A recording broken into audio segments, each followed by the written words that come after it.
আচ্ছা, বাবা মায়ের প্রত্যেকটা সিদ্ধান্ত কি সন্তানের জন্য কল্যাণকর হয়? আমাকে যদি কেউ জিজ্ঞেস করে আমি বলবো না। প্রত্যেকটা সিদ্ধান্তই সন্তানের জন্য কল্যাণকর হয় না। বরং তাদের এমন কিছু কিছু সিদ্ধান্ত তারা সন্তানদের উপর চাপায় দেয়, যেই সিদ্ধান্তের কারণে তাদের সন্তানদের জীবন ধ্বংস হয়ে যায়।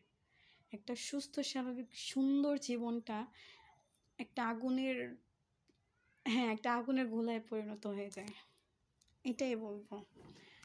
কারণ তারা এমন কেউ না যে তাদের সিদ্ধান্তে ভুল হতে পারে না। তারা মানুষ, মানুষ হিসেবে মানে মানুষের ফিতরতই এরকম যে মানুষ ভুল করবেই। তো তারা যদি মনে করে থাকে যে না তারা তাদের সন্তানের জীবনের জন্য সর্বে সর্বা, তারাই সব, তারা যা বলবে সবসময় সেটাই কল্যাণকর হবে, তাহলে তাদের জায়গা থেকে ভুল তারা। আমি সেই সব বাবা মাদেরকে বলতেছি যারা মনে করেন যে তারা তাদের সন্তানদের জীবনের মাস্টার, তারা যা ডিসিশন নেবে তাই তাদের সন্তানদের করতে হবে এবং সেটাই কল্যাণ বয়ে আনবে তাদের জন্য। তাদেরকে বলতেছি ভিডিওটা আপনাদের জন্যই।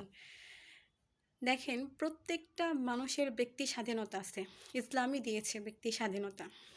একটা নির্দিষ্ট সময় পর্যন্ত আপনি আপনার সন্তানের পোশাক আশাক থেকে শুরু করে খাবার দাবার লাইফস্টাইল সব কিছু আপনি কন্ট্রোল করতে পারেন। কিন্তু একটা নির্দিষ্ট এজ যখন হয়ে যায় আপনার সন্তানদের, তখন আপনাদের উচিত তাদের লাইফের সব সিদ্ধান্তগুলো তাদেরকে নিতে দেওয়া।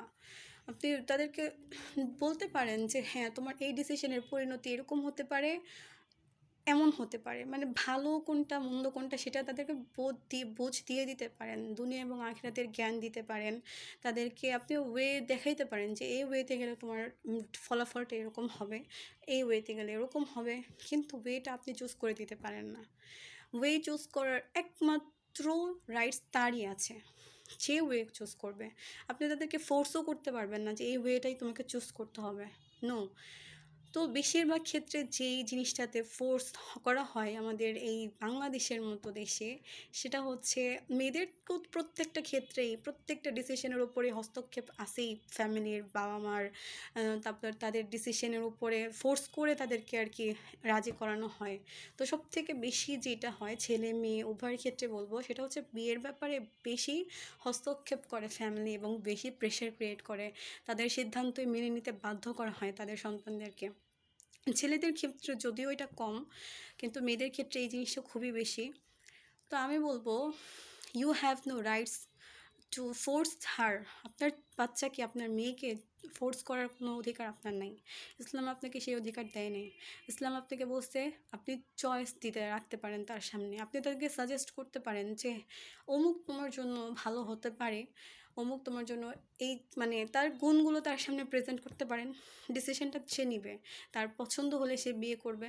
হ্যাঁ, আমি বলতেছি না যে আপনাদের কোনো অধিকারই নাই তার ইসের উপরে, অবশ্যই আপনাদের পছন্দ থাকবে এবং বিয়ের ব্যাপারে তারও পছন্দ থাকতে হবে। তার পছন্দের বাইরে গিয়ে যে মানুষটাকে তার পছন্দই না, তার মনেই ধরলো না, তার ভালোই লাগলো না, তার সাথে আপনারা জোর করে জোরপূর্বক আপনাদের সিদ্ধান্ত চাপিয়ে দিয়ে তাকে বিয়ে দিলেন, সেটা কি আসলে তার জন্য মঙ্গল বয়ে আনবে? কখনোই বয়ে আনবে? যে মানুষটাকে সে মন থেকে অ্যাকসেপ্ট করতেই পারে না, তার সাথে সে পুরো লাইফটা কীভাবে কাটাবে? এই জিনিসগুলো আসলে আমাদের বাংলাদেশের প্যারেন্টসদের বোধগম্য খুবই কম। তারা মেয়েদের ক্ষেত্রে মনে করে যে ওদের জন্মই হয় স্যাক্রিফাইসের জন্য, অ্যাডজাস্টমেন্টের জন্য এবং হচ্ছে মানায় নেওয়ার জন্য, শুধু মানায়ই নিবে। আর ওদেরকে বোঝানোও হয় এরকম করে যে বিয়ে দিচ্ছি, দায়িত্ব শেষ, এখন তোমার সংসার, তুমি মানায় নাও, তুমি যেভাবে খুশি সেভাবে করো। তখন মানায় নিতে না পেরে যখন ওই মেয়েটা সুসাইড করে, অথবা এমন ফ্যামিলিতে যে বিয়ে দেয় নষ্ট, যাদের মেন্টালিটি এমন, যৌতুকের জন্য তারা মেয়েকে মারধর করে, তারপরেও যখন মেয়েরা সেই কথা নিয়ে আসে বলে, তারপরে মেয়েদেরকে আপনারা বাবা মারা বোঝায় দেন কি সংসার করতে হবে, মেয়েদের জীবনে তো বিয়ে তো একবারই হয়, সংসার মানায় নিতে হবে, সংসার জীবনে এগুলো হয় স্বাভাবিক। তো এই যে এইসব বাবা মাদের বলতেছি, আসলে আপনাদের মেন্টালিটি চেঞ্জ করেন, মেয়েদের উপরে এত হস্তক্ষেপ করেন না, তাদের জীবনটা তাদেরকে বুঝতে দেন।